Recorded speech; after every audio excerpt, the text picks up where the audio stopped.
monde, j'espère que vous allez bien. Je vous retrouve aujourd'hui pour un point lecture. Ça fait à peu près un mois depuis que j'ai tourné le précédent. Et comme vous voyez, cette jolie petite pile de livres, c'est tout ce que j'ai lu depuis la dernière fois. Donc je vais essayer de me dépêcher un peu parce que ça dépasse largement les 5-6 livres que je m'étais donné comme limite pour vous tourner les vidéos point lecture. Donc je commence tout de suite. Depuis la dernière fois, j'ai lu le tome 2 des Outrepasseurs de Cindy Van Wilder. Je vous avais déjà parlé du premier tome en janvier, je crois. C'était le tout premier livre que j'avais lu de l'année. Comme vous le voyez, la couverture est toujours aussi belle. J'aime vraiment beaucoup l'esthétique de cette saga. J'avais beaucoup aimé le premier, j'ai encore mieux aimé le second. On rentre vraiment au cœur de l'action, au cœur de l'intrigue. Tout est dans le présent, alors que le premier était plus un peu un tome d'introduction, une origin story un petit peu. Voilà, celui-ci, eh bien, il part de ce qu'on a appris dans le premier, forcément, pour nous plonger encore une fois au cœur de l'action. On comprend mieux toutes les interactions entre les personnages, etc. Il y a des personnages qui reviennent, auxquels on s'attend pas forcément. Il y a de nouveaux personnages aussi qui sont très intéressants. Et voilà, j'ai vraiment beaucoup aimé ce tome numéro 2. J'ai très hâte de lire la conclusion de la saga. Mais en tout cas, c'est vraiment un très beau travail que nous fournit ici l'auteur. Voilà, je suis vraiment très convaincue par cette saga. Donc voilà. J'ai ensuite lu, ou relu plutôt, un petit livre que j'avais déjà lu l'année dernière, il y a 2 ans, je sais plus trop. Voilà, mais c'était pas du tout dans mon programme de lecture ni de relecture, j'avais vraiment envie de le relire. Il s'agit des Lettres à Fanny de John Keats. Alors, vous n'êtes sûrement pas sans savoir que John Keats est un de mes poètes préférés de tous les temps. J'aime vraiment beaucoup ses poèmes. Et la dernière fois, je sais plus, j'étais en train sûrement de parler de poésie avec quelqu'un et ce genre de choses. Et j'ai vraiment eu envie de relire Keats et de revoir le film Bright Star qui a été réalisé par Jane Campion, qui est un de mes films préférés, qui parle des dernières années de Keats et de sa romance avec Fanny Brown, qui est la jeune fille à qui il écrit donc ses lettres, sur lesquelles se sont basés le film. Et voilà, j'avais acheté ce livre en 2014 je crois, je l'avais lu, j'avais adoré, je l'ai relu. Et voilà, ça m'a fait vraiment la même impression que la première lecture. Les mots de Keats sont vraiment très beaux, vraiment très enchanteurs. Je regrette vraiment beaucoup que ça ne se fasse plus trop, ce genre de lettres. J'aimerais bien qu'on m'écrive des lettres comme ça, voilà. Les poèmes de Keats qui sont dédiés à Fanny sont parmi mes préférés.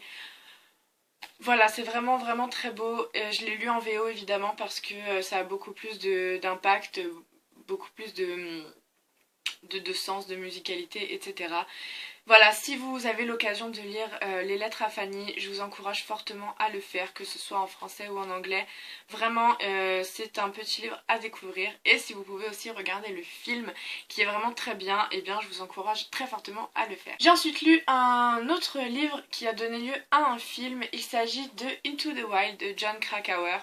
Je l'avais toujours pas lu, parce que en fait j'ai pas trop aimé le film, je l'ai vu 3 fois je pense, et j'ai jamais trop accroché au film. J'avais trouvé ce livre dans une brocante je crois, et je m'étais dit bon, c'est peut-être l'occasion de le lire, voir si j'apprécie un peu plus. Il est resté très longtemps dans ma palle, on m'a proposé une lecture commune dessus, donc ça m'a donné l'occasion de le lire. Finalement, j'ai préféré le film au livre. Je m'attendais pas trop à ça, en fait c'est vraiment très factuel, très documenté, très journalistique. En fait on nous raconte, enfin Jon Krakauer nous raconte l'histoire de Chris McCandless de façon très, on dirait un peu un reportage. C'est vraiment intéressant, il y a beaucoup de choses qu'on comprend un peu plus. Voilà, il parle aussi de la polémique que l'histoire de Chris McCandless a suscité, à savoir ça a vraiment divisé les gens. Il y a eu le camp des gens qui admiraient vraiment cet homme et ce qu'il avait fait. Voilà, les risques qu'il avait pris pour se sortir de la vie qu'il aimait pas, pour lutter un peu contre voilà, le capitalisme, ce genre de choses. Vraiment, il voulait vivre, lui, une vie en dehors de la société parce qu'il n'était pas d'accord avec ces principes-là. Et il y a l'autre camp qui vraiment disent en gros c'est bien fait pour lui, il était imprudent, voilà. Toute cette critique-là des gens qui lâchent tout et qui partent vivre un mode de vie un peu alternatif. J'ai trouvé ça assez intéressant. Personnellement, je sais pas trop où je me positionne. C'est vrai que voilà, partir faire limite de la survie quand on n'est pas du tout préparé, c'est vrai que c'est assez imprudent. Mais voilà, mon esprit voyageur, aventurier fait que j'aime beaucoup lire ce genre d'histoire. J'aime beaucoup voir des récits, enfin lire des récits de gens qui voilà, qui partent à l'aventure, qui laissent tout, qui envoient tout en fait bouler et qui vont chercher un autre idéal. En fait, je trouve ça toujours très intéressant. Donc voilà, j'ai plutôt bien aimé ce livre finalement. Ça m'a, bon, je dirais pas que ça a changé ma vie, ça m'a pas ouvert les yeux sur énormément de trucs, mais c'est vrai que ça a apporté un autre regard sur cette histoire. Et voilà, donc c'est assez intéressant à lire. Ensuite, je vais vous parler d'un livre que j'ai lu dans le cadre d'un partenariat avec Folio via Livre Addict. Il s'agit de Gilles de Célia Houdard. Je vais en parler très rapidement parce que comme c'était un partenariat, j'ai fait une petite chronique sur mon blog que je n'utilise plus depuis longtemps, mais que je garde quand même justement pour les partenariats. Donc je vais vous mettre le lien dans la barre d'infos. C'était un livre qui m'a un peu déconcertée, surtout par la forme. Voilà, la forme est très très étrange en fait, c'est des chapitres très courts, des phrases très très très courtes aussi, ça a un rythme un peu saccadé, on passe d'une chose à une autre sans trop de lien. C'était un peu étrange et voilà, mais finalement à la réflexion, j'ai trouvé que ça desservait bien le propos du roman et que ça ajoutait beaucoup de musicalité à l'histoire. Et ça tombe bien puisque c'est l'histoire d'un jeune homme en fait qui se découvre un talent pour le chant lyrique et qui se développe, qui se réalise à travers ça. Donc voilà, c'est une belle histoire. Voilà, ça se lit assez vite, c'est écrit gros et encore une fois les chapitres sont courts donc ça va très vite. J'ai bien aimé. Je pense pas qu'il me laissera un souvenir impérissable. C'est pas, ça m'aura pas beaucoup. Enfin, c'est pas très très marquant comme roman pour moi. Mais c'est vrai que c'était une jolie histoire avec des personnages plutôt attachants, un style particulier, mais intéressant, cela dit. Voilà, c'est tout. Ensuite, je me suis tapé un petit trip littérature de l'imaginaire, pardon. J'ai lu quelques livres de fantastique, science-fiction, fantasy, etc. Le premier, c'est Neverwhere de Neil Gaiman, qui est un de mes écrivains préférés, comme vous le savez maintenant, je pense. J'avais ce livre dans ma palle depuis un bon moment parce que c'est un de mes objectifs à plus ou moins long terme de lire tous les romans de Neil Gaiman. Et j'avais entendu parler de celui-là en bien, donc pourquoi pas. Et j'ai vraiment beaucoup aimé. C'est un roman donc fantastique qui nous plonge au cœur du Londres victorien, je pense. Je me rappelle plus exactement avec quelle époque ça se passe, mais c'est un peu une ambiance voilà, un peu victorienne. Et en fin de compte, dans les souterrains de Londres, il y a une ville parallèle. Et donc du coup, c'est l'histoire de Richard qui, un soir, tombe sur une jeune femme qui va finalement l'emmener dans le Londres d'en bas, dans une aventure complètement folle. J'ai vraiment beaucoup aimé ce livre pour plusieurs raisons. Déjà, l'univers de Neil Gaiman est vraiment très complet, très très très bien développé. J'aime vraiment beaucoup à chaque fois, il nous emmène dans des univers vraiment envoûtants et ce livre ne déroge pas à la règle. Je me suis vraiment cru, enfin j'ai cru en fait à son univers et je pense que c'est très important quand on lit du fantastique ou de la fantasy. J'ai beaucoup aimé les personnages aussi. Ils ont tous quelque chose de très, très propre à eux en fait. Enfin, je sais pas trop comment dire ça, mais ils ont tous une personnalité très très très marquée. Et du coup, ça les rend tous un peu attachants, même ceux qu'on n'aime pas trop. Donc voilà, il y a beaucoup d'humour aussi, beaucoup de références assez subtiles. C'est parfois difficile à capter, mais quand on les comprend, ça nous fait sourire et c'est toujours sympa. Voilà, j'ai vraiment bien aimé ce roman, c'est une lecture assez, c'est pas trop lourd, c'est pas très dense, c'est une lecture assez distrayante et c'est bien construit, donc voilà, je vous le recommande vraiment vraiment fortement. J'ai ensuite lu Le Prestige de Christopher Priest. Si le titre vous dit quelque chose, c'est que vous avez sûrement dû voir l'adaptation ciné réalisée par Christopher Nolan avec Christian Bale et Hugh Jackman. C'est un film pardon, que j'adore, je l'ai vu plusieurs fois, donc je l'ai vu bien avant de lire le livre. Et encore une fois, je me suis dit pourquoi pas découvrir l'original. Et alors, ça m'a vraiment surprise parce que déjà, d'une part, c'est pas construit du tout de la même façon. Euh, et l'histoire de départ n'est pas la même en fait que dans le film. Donc voilà, au début ça m'a un peu perturbée parce que je connais assez bien le film et du coup j'ai pas retrouvé mes repères tout de suite. Mais une fois que j'ai réussi à m'en détacher, en fait, c'est comme si je découvrais l'histoire pour la première fois et c'était une vraiment très bonne surprise. C'est un livre qui a une narration à 4 voix, contrairement au film où il n'y en a que 2. Et j'ai trouvé ça, en fait, je sais pas trop comment expliquer, mais dans le livre, la façon dont c'est construit, on comprend plus facilement et plus rapidement les choses que dans le film.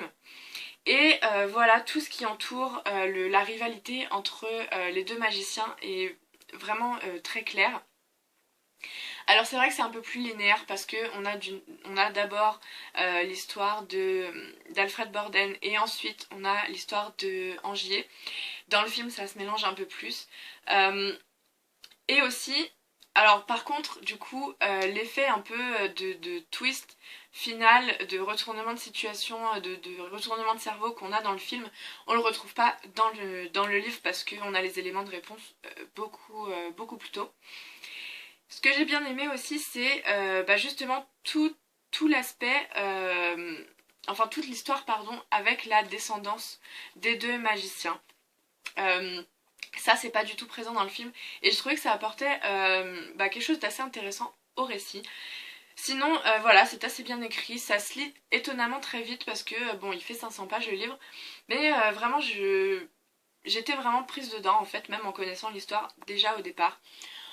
Voilà, alors que vous connaissiez ou pas l'histoire du Prestige, je pense que c'est vraiment un livre très bien à lire. J'ai vraiment beaucoup aimé. Même si vous n'êtes pas très SF, ça reste assez léger comme science-fiction.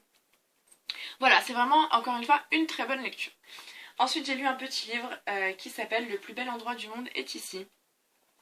C'est un livre qu'on m'avait offert l'année dernière, que j'avais commencé à lire et que j'avais abandonné parce que, je sais pas, j'étais pas dedans, j'accrochais pas plus que ça.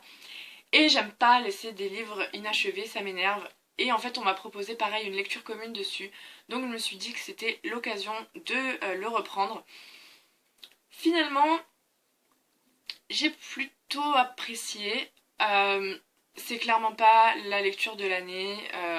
Je m'en souviendrai pas très longtemps, je pense. Mais voilà, c'était une lecture légère. C'est un roman un peu feel good, ça fait du bien. C'est sympa, c'est léger, ok. Moi personnellement, il m'a manqué vraiment de la substance. Euh, L'écriture est très simple, je sais pas, c'est pas très recherché en fait. Les personnages sont pas plus attachants que ça. Et en fait, j'ai l'impression qu'on survole le tout le temps. On va pas vraiment en profondeur et c'est un peu dommage parce que ça se présente un peu comme un genre de petit conte philosophique. Finalement, la réflexion est pas si poussée que ça. Du coup, voilà, ça m'a un peu déçue, mais au final, c'était pas une lecture désagréable non plus. Voilà, c'est tout. Je sais pas quoi vous dire de plus sur ce livre. C'est pas une lecture indispensable, mais c'est pas trop mal. Et enfin, j'arrive au bout de cet interminable point lecture.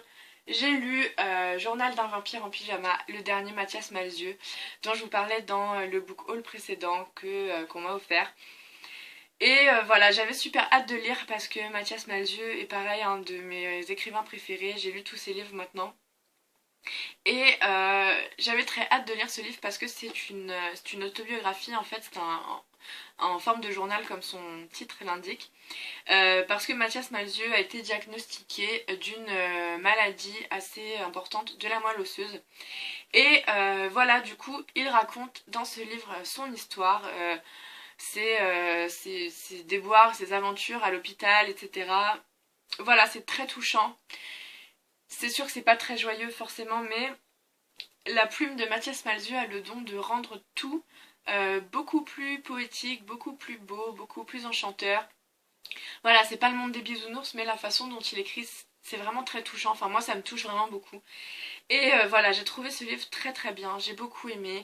On ressent vraiment toutes ces émotions, c'est sûr que c'est très personnel, mais voilà, encore une fois, c'est vraiment très bien écrit.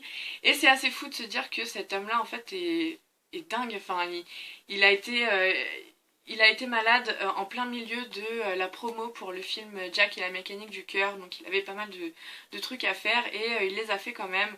Et à côté de ça, il devait aller se faire transfuser à l'hôpital et tout. C'est vraiment, enfin, c'est assez admirable. Et voilà, c'est vraiment, enfin, ça confirme, s'il y avait besoin de confirmation, que vraiment Mathias Malzieu est un auteur hors du commun, vraiment génial. Je vous encourage très très très fortement à lire ses livres parce que voilà, il vous emmène dans un autre monde complètement ailleurs et c'est vraiment toujours très beau, très poétique, très bien. Voilà, franchement, lisez Mathias Malzieu. Voilà, c'est tout. Voilà, c'est terminé. Euh, je vous ai présenté mes dernières lectures. Je vais essayer d'être un peu plus régulière maintenant la prochaine fois pour pas que ça dure 3 heures. En tout cas, si vous avez lu certains de ces livres ou si je vous ai donné envie avec quelques titres, n'hésitez pas à m'en faire part en commentaire. Comme d'habitude, ça me fera super plaisir de vous répondre. En attendant, je vous retrouve très très vite avec une nouvelle vidéo. Je vous souhaite de bonnes lectures et voilà, à bientôt, bye.